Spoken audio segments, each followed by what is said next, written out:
ایک ہی آدمی رہ جاتا ہے، وہ امریکن ایمبیسیڈر ہے۔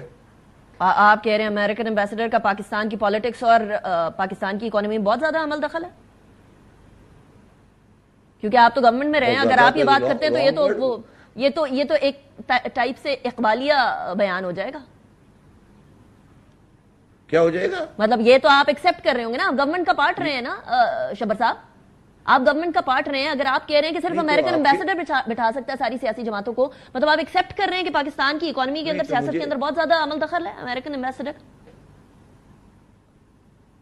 نہیں تو آپ کو کوئی شک ہے اس پہ؟ میری ایکسپیکٹیشن ہے کہ ایسا نہیں ہونا چاہیے۔ شک ہے میرے ساتھ، جس کو یہ شک ہے وہ میرے ساتھ آگے بحث کر لے کسی وقت۔ جس کو یہ شک ہے کہ یو ایس ایمبیسیڈر یا یو ایس ایڈمنسٹریشن کے بغیر پاکستان کے بنیادی معاملات طے کیے جاتے ہیں، کم از کم معیشت کے، اگر وہ یہ شک میں ہیں تو وہ اپنا شک دور کر لے۔ یہ پاسبل ہی اکراس پارٹی لائنز کنسنسس نہیں ہے۔ آپ بتائیں نا شبر صاحب، یہ جو آپ الزام لگا رہے ہیں ابھی، یہ اکراس پارٹی لائن ہے، سب پارٹیز کا یہی حال ہے؟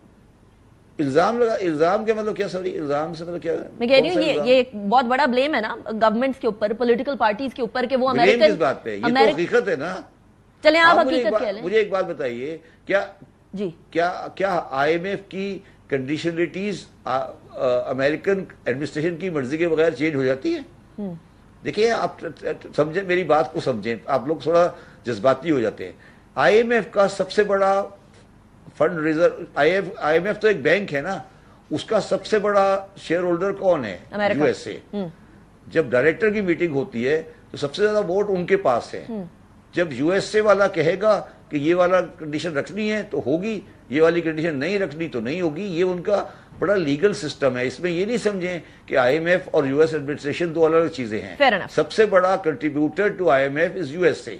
تو آپ اگر یہ سمجھتی ہیں کہ آئی ایم ایف کا یو ایس اے کے ساتھ کوئی الگ الگ چیزیں ہیں تو غلط فہمی ہے۔ آپ تو بہت بڑی، میں تو بہت بڑی بات کر رہا ہوں نا، یو ایس ایمبیسیڈر، آپ تو آئی ایم ایف کے لوکل ریپرزینٹیٹو کے سامنے کھڑے نہیں ہو سکتے۔ آپ تو بہت بڑی بات کر رہی ہیں نا یو ایس ایمبیسیڈر کی۔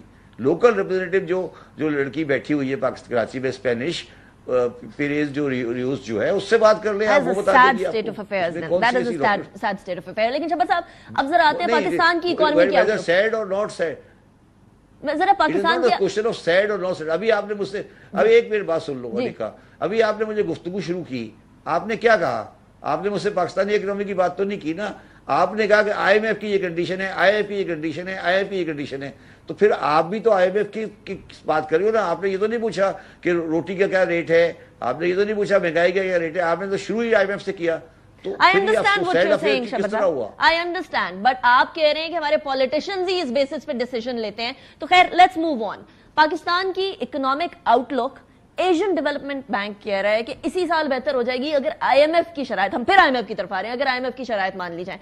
آپ بلیو کرتے ہیں اس بات کو؟ دیکھیں، میں نے کہا، میں ایک بات اور کلیریفائی کر دوں۔ اب افسوس کی بات تو یہ ہے نا کہ پاکستان کی اکنامک آؤٹ لک کے بارے میں آپ مجھ سے بات نہیں کر رہی، آپ نے اے ڈی بی کے تھرو بات کی نا، کہ اے ڈی بی یہ کہہ رہا ہے کہ اس کا آؤٹ لک یہ ہے، کہ اے ڈی بی یہ کہہ رہا ہے کہ آؤٹ لک اچھا ہو جائے گا۔ آپ نے کبھی کسی پاکستانی اکنامسٹ سے پوچھا کہ بھئی آپ کا آؤٹ لک کے بارے میں انڈیپینڈنٹ ویو کیا ہے؟ آپ کے لیے اے ڈی پی کی رپورٹ، ورلڈ بینک کی رپورٹ، آپ کے لیے نہیں، میں پاکستانیوں کے بارے میں، پاکستانیوں کے لیے وہ گورے کی لکھی ہوئی رپورٹ زیادہ امپورٹنٹ ہے، ہم جو بات کر رہے ہیں وہ امپورٹنٹ نہیں ہے۔ مگر میں یہ سمجھتا ہوں، میری ذاتی ویو ہے کہ اب پھر وہ میں آپ کو بات کروں گا، پھر آپ کہیں گی کہ آپ بڑے افسوس کی بات ہے۔ میں یہ سمجھتا ہوں کہ جو امریکن اینڈ امریکہ کے الائز ہیں، جو آپ نے پریمبل میں بات کی تھی کہ بڑی شکر کی بات ہے کہ وہ ریومر ختم ہو گئی اور ہم نے اپنے آپ کو دلدل سے نکال لیا، ہم نکل کر باہر آ گئے ڈیفالٹ سے، یہ ساری باتیں اچھی لگتی ہیں جملے کہنے میں۔ یہ صرف آپ اس لیے باہر آ گئے کہ امریکنز اور امریکن الائے جو کہ سعودی عرب ہے، انہوں نے یہ فیصلہ کیا کہ نیوکلیئر اسٹیٹ کو بینک ڈیفالٹ میں نہیں جانا۔ یہ ان کا فیصلہ ہے، آپ کی کوئی حرکت نہیں ہے۔ ٹھیک ہے شبر صاحب، آؤٹ لک بھی وہ ڈیٹرمن کوئی ہمارا کریڈٹ بھی ہے پاکستانیوں کا یا نہیں ہے؟ پاکستان کا تو ڈیبٹ ہو سکتا ہے، کریڈٹ کوئی نہیں ہے نکالنے میں۔ مجھے بتا دینا، کیا آپ نے ایکسپورٹ بڑھائی؟ کیا آپ نے کوئی ایسی حرکت کی جس سے آپ یہ کہہ سکتے ہیں کہ پاکستانیوں نے کیا کہ جس کی وجہ سے پاکستانیوں نے کوئی خرچہ کم کر دیا, کوئی چیز کر دی. ڈیفالٹ جب آپ ڈیفالٹ سے کیوں نکلے؟ کیونکہ آپ کو آئی ایم ایف نے ایک ٹرانچ دے دی, سعودی عرب نے کہہ دیا کہ ہم $5 بلین دیں گے, یوئی نے ڈالر دے دیے آپ کو.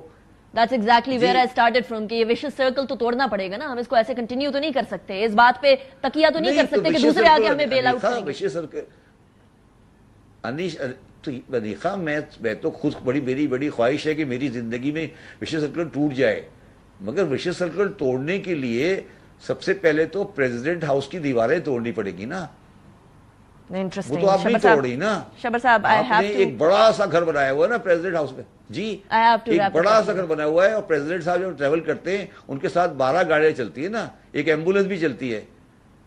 تو جب تک وہ آپ اس طرح کا اپنا لائف اسٹائل, اپنا مائنڈ سیٹ تبدیل نہیں کریں گے, یہ سرکل کیسے ٹوٹے گا؟ گاٹ یور پوائنٹ شبر صاحب, رائٹلی پوائنٹڈ کہ الٹیمیٹلی حکومت کو اپنے خرچے کم کرنے پڑیں گے, اس کے بغیر تو ویسے بھی کوئی کام نہیں ہو سکتا. And then obviously reforms as well. لیکن شبر صاحب, میں آپ کو ایک بات ختم ہو گیا, میں آپ کو تھوڑا کلیریفائی کر دوں. I'll have to wrap it up here. میری بات سن. جی جی شبر, میری بات سن. ہیلو, جی شبر صاحب, I'm listening. Hello, I'm listening شبر صاحب. میری بات یہ ہے کہ خرچے نہیں کم کرنا, خرچے کم کرنا تو آپ کو مائنڈ سیٹ چینج کرنا پڑے گا.